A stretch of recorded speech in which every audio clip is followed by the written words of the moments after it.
sci-fi Christian to talk about the latest, but not the greatest, episode of Rings of Power.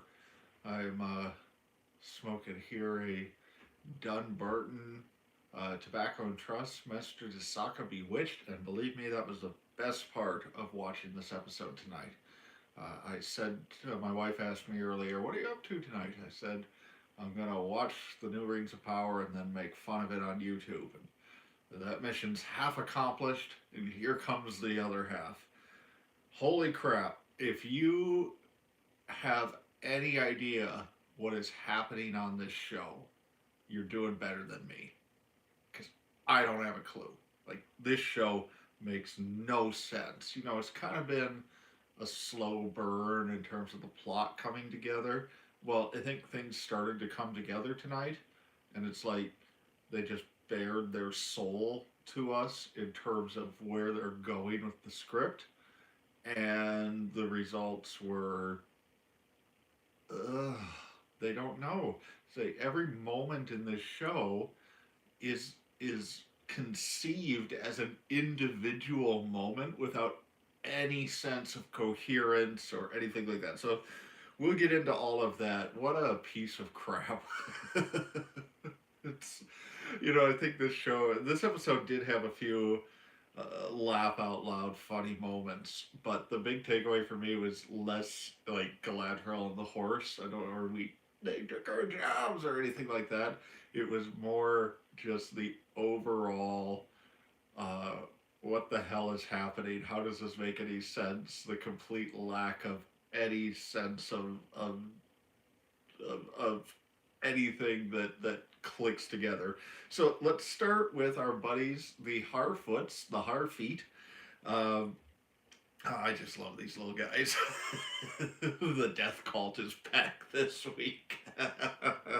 Oh, I missed them last week. So, we get this.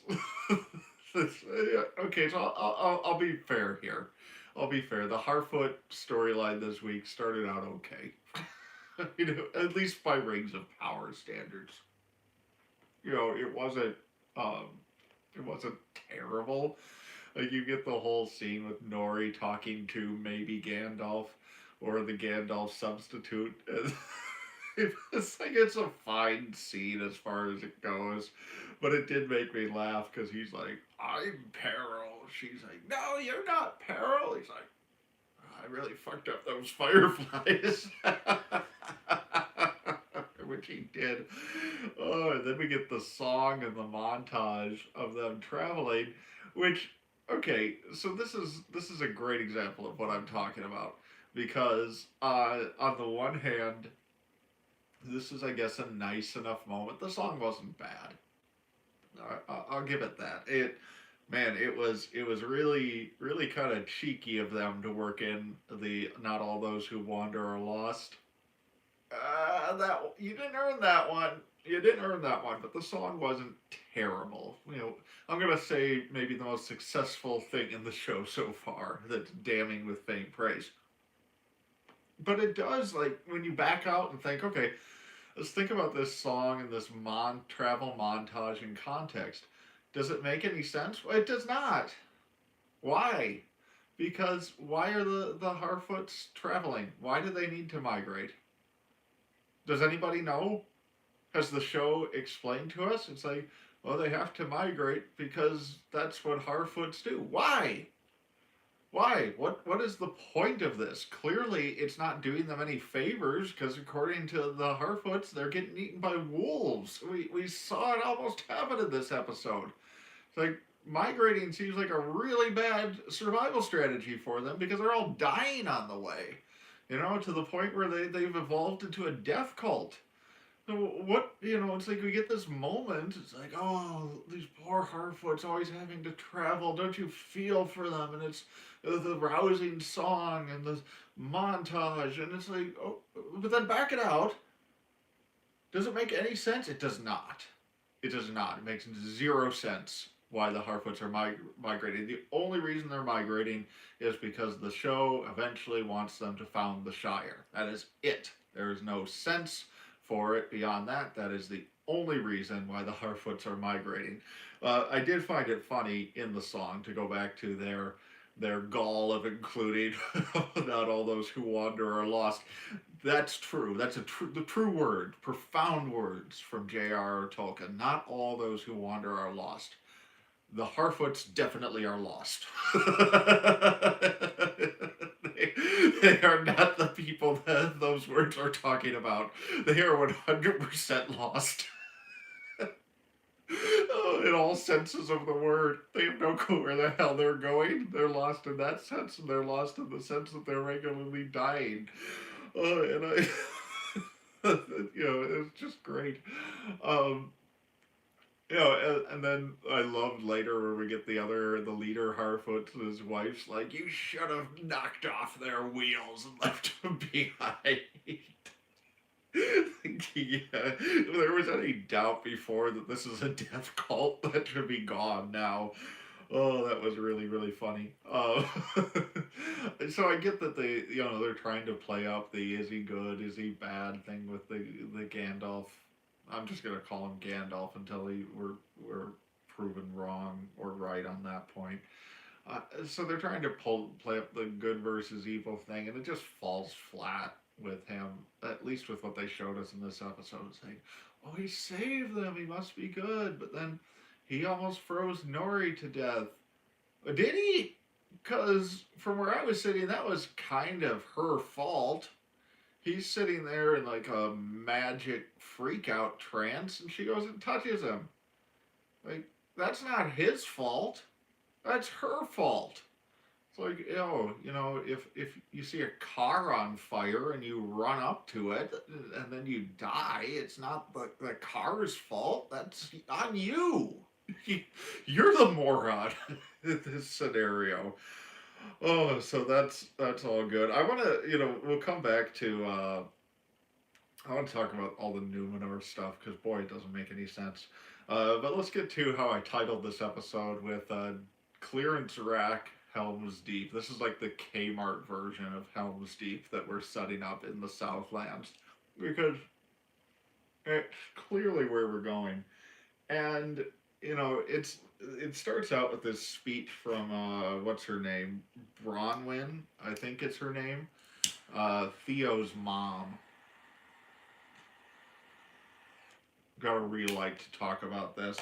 Um, and it's supposed to be like one of the many speeches in the Two Towers as we're heading up to the Battle of Helm's Deep, and the difference is it's completely unearned. Like, well, why? Why would anybody listen to her as a character? I mean, she warned them of the danger. Okay, that doesn't make her the leader or anything like it. It's like it's supposed to be this rousing moment, but we don't know who she is as a character. We don't understand her purpose. It just falls completely flat. And then we have the whole thing with the guys going over to Adar, and then they mention Sauron, and he gets pissy about that, and then it's like, what is happening here? So are they setting up a different faction? But then I guess they're talking like he's going to establish Mordor in the Southlands.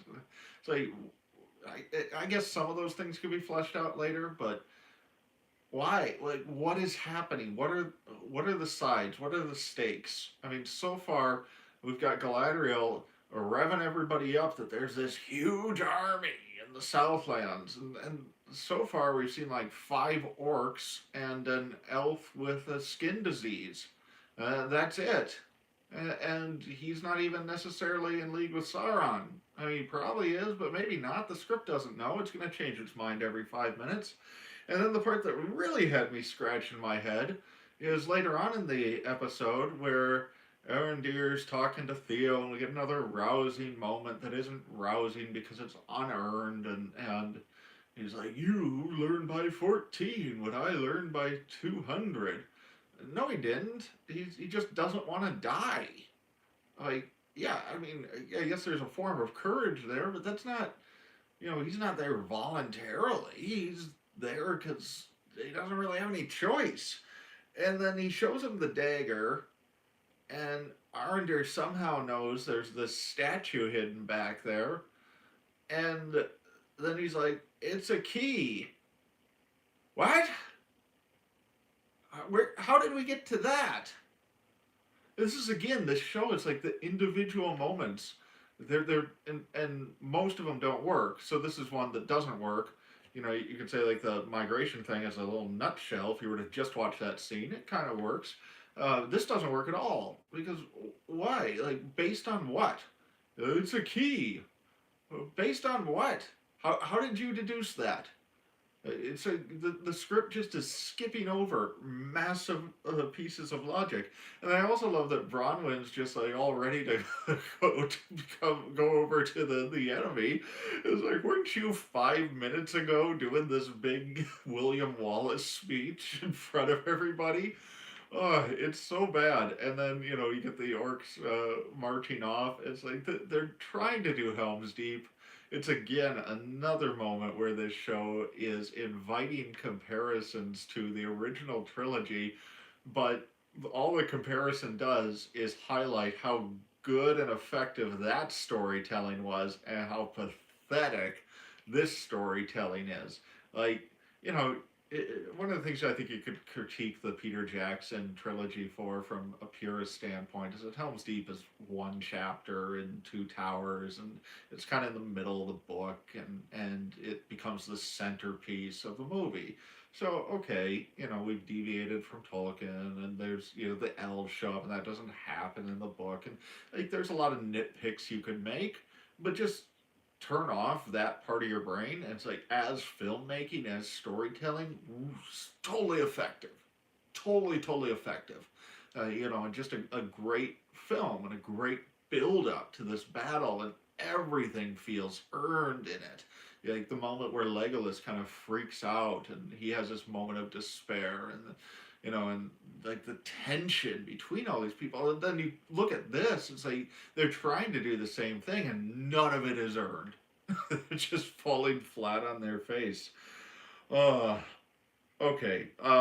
We get the little cult guys from the trailer, the Eminem looking guy. I think pretty much all the shots from tonight with them were in the trailer, so we don't know who they are.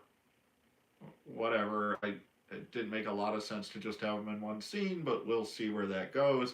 I don't have confidence. I don't have confidence in it at all. Okay. Um, Man, should I talk about Elrond first, or should I talk about Numenor? Let's talk about Elrond. I think, because like these two moments, these two sequences, the Elrond stuff and the Numenor stuff, are where this episode just falls off the cliff. Not that it was on the cliff before, but it's like this is where we take a huge nosedive. So I think at this point, here's how I'm envisioning the screen test for Elrond went. They're like, uh, we need you to say that you care about your friend. Like, oh, what? Oh, yeah, say that you care about your friend. Like, care about my friend? No. Put more condescension into it. I care about my friend. Like, that's all his dialogue has been so far in this stupid show. And I don't get people, even among detractors, who are like, well, the Khazad Doom stuff's really good. No, it's not. No, it's not. Like, so let's think about logically the plot from what we learned tonight before we get into the mithril stuff, because holy shit. That was a doozy. Let's just think about the logic so far. So the elves are dying because of reasons, and we'll come back to the mithril. I got to talk about it a little bit here to make sense of this logic so far as it is. And they think the dwarves have mithril, which is now tied to the Silmarils. Hang on, we'll get there. And so their plan is they're going to send Elrond to Khazad Doom, but the way that that's accomplished, if we go back and watch the first episodes, is that they assign him to Celebrimbor to build this tower, and then Elrond comes up with the idea of asking the dwarves for help so it can be done by spring, And that's what gets them to Khazad Dûm, where they just happen to find out about Mithril. Like, are you following this train of logic?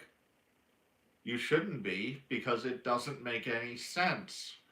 So, like, again, they're just having moments and they're not thinking of how this actually flows as a plot, because it doesn't. It just completely falls flat. And so there's two moments in the Elrond storyline in particular that just, you know, had my jaw on the floor. Um, the first one was the table thing, which I guess turned into a joke later on, but it was a joke already as far as I was concerned. Like, the shot where the elves are carrying the boxed up table through the woods was just so absurd. Like, don't show us that. It just makes everybody look dumb, including us for watching it. And then, of course, the real winner from this episode is the Mithril storyline. So, Mithril, if you're wondering, did Tolkien ever say that Mithril was imbued by the Silmarils? No, he did not. No, he did not. They are pulling this out of their hobbit holes, and it doesn't make a lick of sense. So here's your origin story for Mithril. Elf and a Balrog were fighting over a tree that had the last essence of the Silmarils, and then lightning struck the tree, and that went down into the earth, made Mithril. What? Who approved that in the writers' room? Like, I mean, that should be somebody like, oh, everybody's like they've been pulling an all nighter or something in the writers' room, and somebody's like, okay, I got an idea. What if Mithril was because lightning struck a Silmaril that went into the earth? I don't know. Let's take 5 for coffee, and then he'd come back. You've refreshed a little bit. It's like, guys, I'm sorry. That was a dumb idea. No, it's okay. We're batting ideas around. We'll come up with something better. Don't worry about it. No, that second part didn't happen. Like, they said the stupid thing about lightning striking the Silmaril tree, and everybody in the writers' room was like, "Holy shit, that is it. That's the crux of the elf storyline." So, and what exactly is their plan for when they get the Mithril? So, like, they need to take a bath in it, or it was, I forget exactly how Gilgalad phrased it, but it was something like, unless we can all bask in the Mithril that has the Silmaril, so we get one last exposure to it, we're all gonna die. And by the way, that's why I had to send Galadriel away, because she was causing the corruption by being insane. Which I agree, Galadriel's insane, but A plus B does not equal C in this case. Like, there's these massive chains of logic that they're throwing out that just don't work. If you sit and think about anything anybody said in this episode for more than 5 seconds, you're left going, "What? What?" It doesn't make any sense. And so their plan then, I guess, is to get the Mithril and bathe in it, and then I don't know what happens. It's gonna be just glorious. I do have a prediction though. Now that the Mithril is retconned to include the light of the Silmarils, um, the Mithril is then going to be an ingredient in making the titular rings of power, which again is complete nonsense, and it's not in Tolkien, and who cares about that? Like, something not being in Tolkien is the least of our problems at the moment. But that's what's going to happen. And the show's so horrible with it. Okay, so that's Elrond and the dwarves and the elves. And if you think that's the high point of the show, Maybe it is because everything else is so low. But if that's the high point of the show, and you're like, yeah, the show sucks, but that Khazad Doom stuff is really working for me. Uh, I think you need to check yourself there a bit because that storyline is not working at all. Like people on Reddit and whatnot are like, well, at least Elrond and Durin's friendship is something that there's no depth to it. It's just Elrond walking around talking about how he has a friend. Like that's all the storyline has been so far. It's literally he's a one note character. I care about my friend. Like that's half of his dialogue. If you're impressed by that and not impressed by the rest of the show, I don't know what you see in that moment that's different. It's stupid. Okay, let's go to Numenor. Or, I probably prefer not to, but here we are. So, um, the Isildur family is so bad. It's so bad. Like, every time I see Isildur on screen and he opens his mouth, you're thinking this is the guy who is gonna cut the ring from Sauron's fingers. Like, well, it's gonna be a Walter White type character arc. No, it's not. There's nothing. There is nothing there that even remotely suggests this is the guy, and it's embarrassing. There was one great moment here where he's talking to Elendil, and I actually rewound and took a picture of it because I couldn't believe it.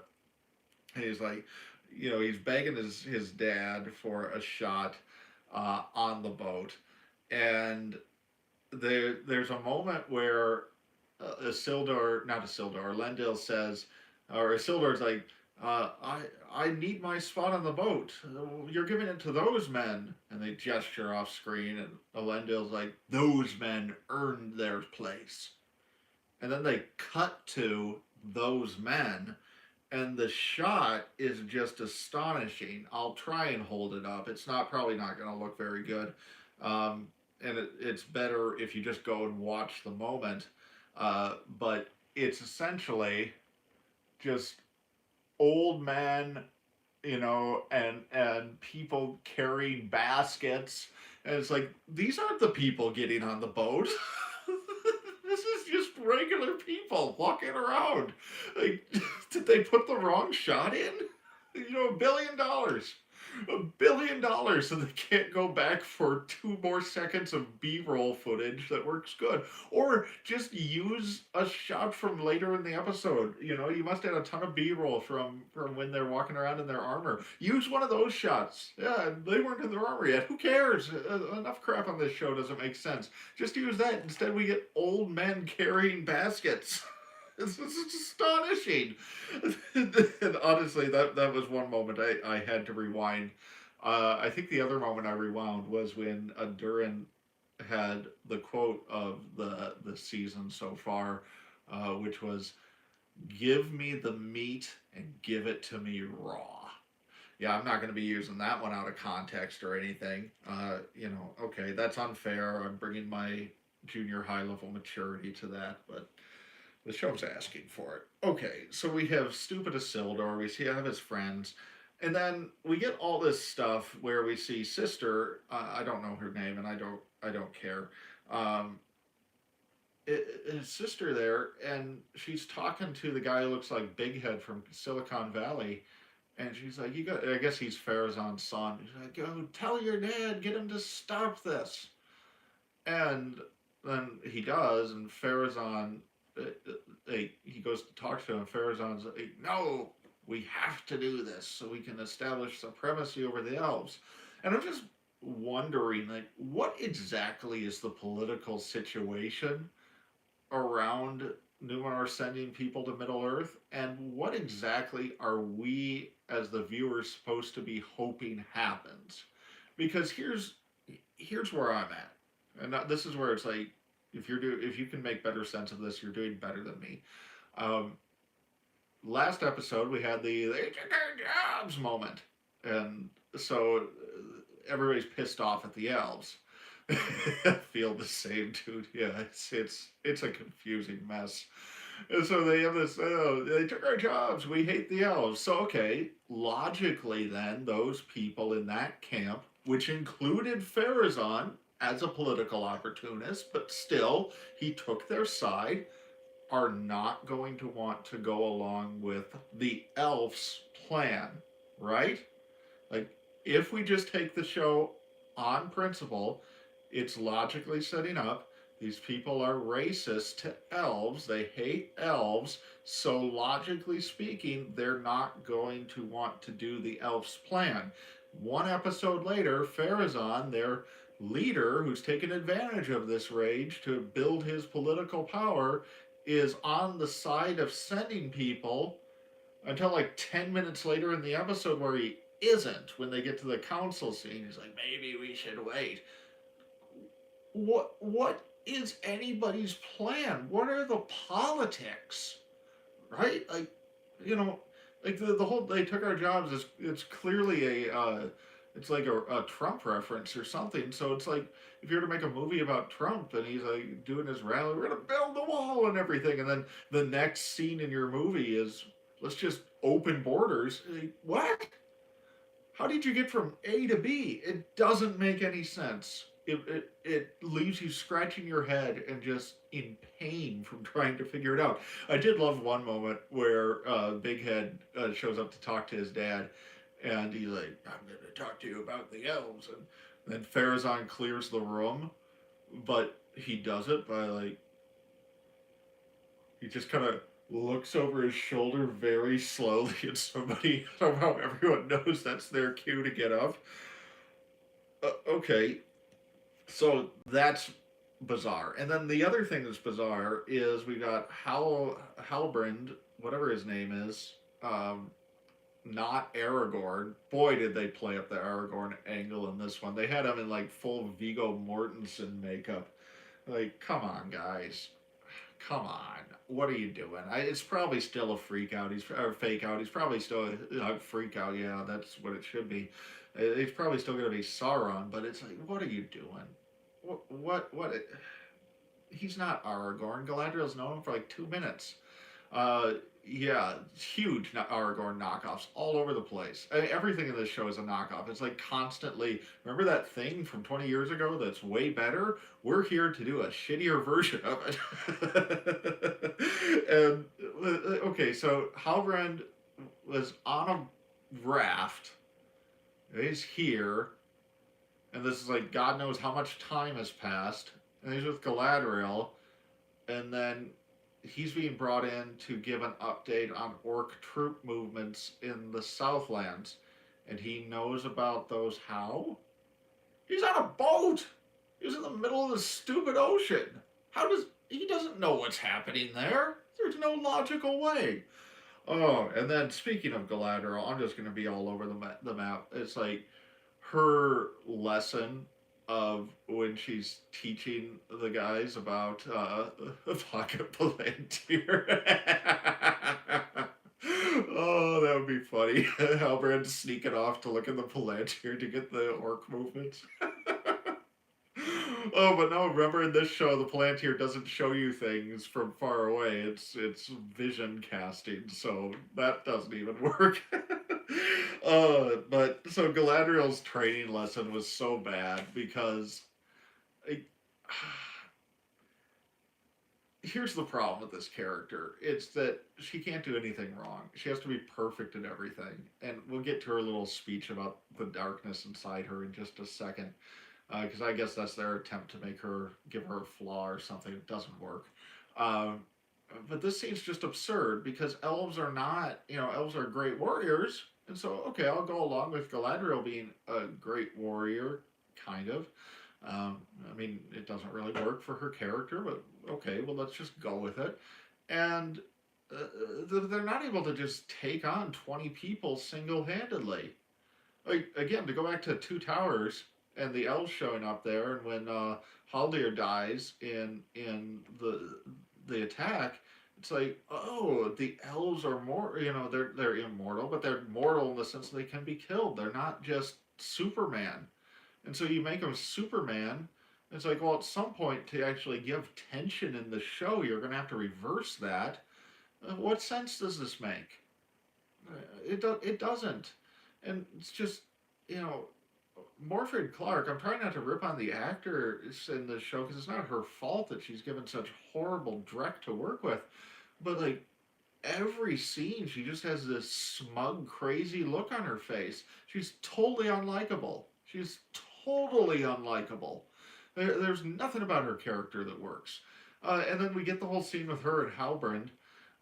They should have played up her spell type stuff. Yeah, like give her elf magic or something. Do something. Don't just make her like the kung fu master. And then she's like recounting that I've touched the darkness and oh, have you? Yeah, because my people left me. They mutinied because they couldn't tell the difference between me and what I was hunting. No, they didn't. That's not what happened.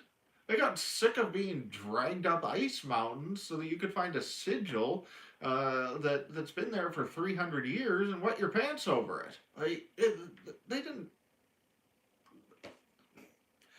I don't know. That was their attempt to give her a flaw, and it just fell flat on its face. Okay, so then we get the boat scene, and oh, like what was in those casks? Because I'm pretty sure it was wine. I mean, unless it was like kerosene for the lanterns, but boy, those things went up in a hurry. But I just love the plan. I love the plan that we're gonna sneak onto this boat and burn it down. Because you're on a island where their entire military is naval, so burning down one boat is going to slow down these plans for about 30 seconds. Again, it's one of these moments in the show that they're thinking of it in this kind of isolation chamber, but then you back out and you think about it for 10 seconds, and it's like, that doesn't make any sense. That wouldn't be the play. You want to stop this. You're not going to do it by taking out one boat. They're Numenor. They've got a ton of them. And then they tried to rectify this with the line of, well, we're lucky it didn't take out the whole fleet. How? It's going to start a chain reaction? You know, how is that going to work? You have them all just lined up? It's total nonsense. It's total nonsense. So, anyway, then they're heading off to Middle Earth. Yeah, four total that are going there. So everything just doesn't make sense here. So they're heading off to Middle Earth. I'm sure that'll be just a delight. So we're 5 episodes into this thing. Last general point I'll hit on here is thinking of the show as a whole. So I think they've said they're going to have 5 seasons. Or at least that's the plan. So assume 8 episode seasons for 5 seasons is 40 episodes. So you're 1/8 of the way through this thing. And somehow we need to wind up with Isildur cutting the ring off of Sauron's hand. Like, that's gotta be the logical endpoint of this series, right? It's not gonna make a lot of sense if we stop before then. So, what is Mordor gonna be built in a week? Because they've compressed the timeline so much. I mean, they could do a time skip at some point, but uh, Barad-dûr like an IKEA kit that they're just going to assemble? Yeah, it is worse than what they did to The Hobbit. Not saying something. The Hobbit trilogy was such an abomination. This is worse. I can't believe it, but this is worse than what Peter Jackson did with The Hobbit. It's unreal. Like, how, this show is just falling on its face.